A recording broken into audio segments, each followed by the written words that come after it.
Здравствуйте, друзья! Сегодня продолжаем читать и разбирать рассказ Беатрис Поттер о Кролике Питере The Tale of Peter Rabbit.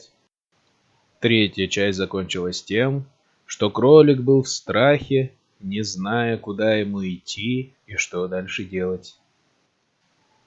After a time, he began to wander about, going lippity-lippity, not very fast, and looking all around. He found a door in a wall, but it was locked, and there was no room for a fat little rabbit to sneeze underneath. And old Mouse was running in and out over the stone doorstep, carrying peas and beans to her family in the wood. Peter asked her the way to the gate, but she had such a large pea in her mouth that she could not answer. She only shook her head at him. Peter began to cry. Then he tried to find his way straight across the garden, but he became more and more puzzled. Presently, he came to a pond where Mr. McGregor filled his water cans. A white cat was staring at some goldfish. She sat very, very still, but now and then the tip of her tail twitched, as if it were alive. Peter thought it best to go away without speaking to her. He had heard about cats from his cousin, little Benjamin Bunny. He went back towards the tool shed, but suddenly, quite close to him, he heard the noise of a hoe. Screech, scratch, scratch, screech. Peter scuttled underneath the bushes, but presently, as nothing happened, he came out and climbed upon a wheelbarrow and peeped over. The first thing he saw was Mr. McGregor hoeing onions. His back was turned towards Peter, and beyond him was the gate.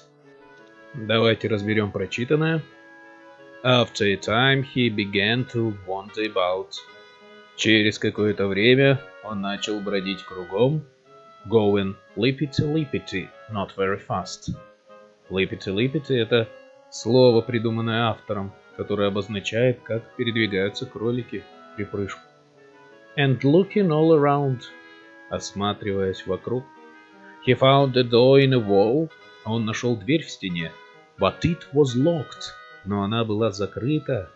And there was no room for a fat little rabbit.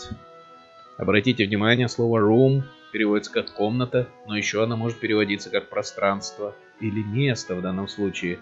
И там не было места для толстого маленького кролика. To squeeze underneath, чтобы протиснуться внизу. And old mouse was running in and out. Старая мышь бегала туда-сюда. Over the stone doorstep, через каменный порог. Carrying peas and beans, нося горошины и бобы. To her family in the wood, к своей семье в лес. Peter asked her the way to the gate. Питер спросил у нее путь к калитке. But she had such a large pea in her mouth. Но у нее была такая большая горошина во рту, that she could not answer, что она не могла ответить. She only shook her head at him. Она только покачала головой на него. Peter began to cry.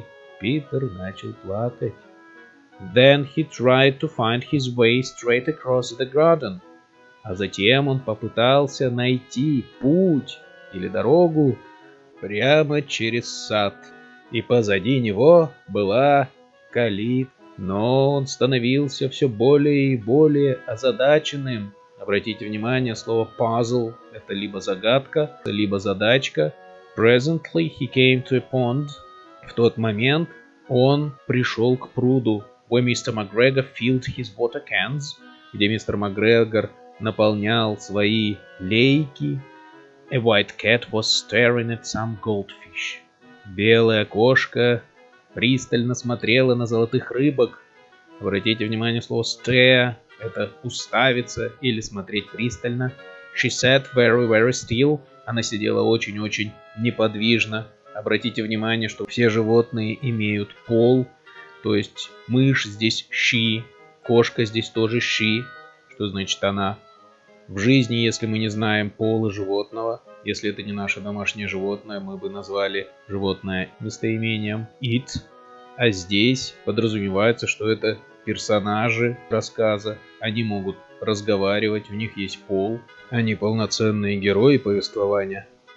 But now and then the tip of her tail twitched as if it were alive. Но время от времени кончик ее хвоста дергался, как будто бы он был живой. Peter thought it best to go away. Питер подумал, что лучше всего это уйти. Without speaking to her, не говоря с ней. He had heard about cats from his cousin, little Benjamin Bunny. Он раньше слышал о кошках от своего двоюродного брата, маленького Бенджамина Банни. He went back towards the tool shed.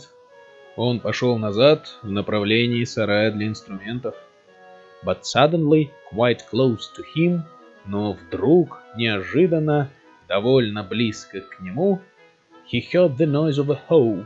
Он услышал звук мотыги. Screech, scratch, scratch, screech.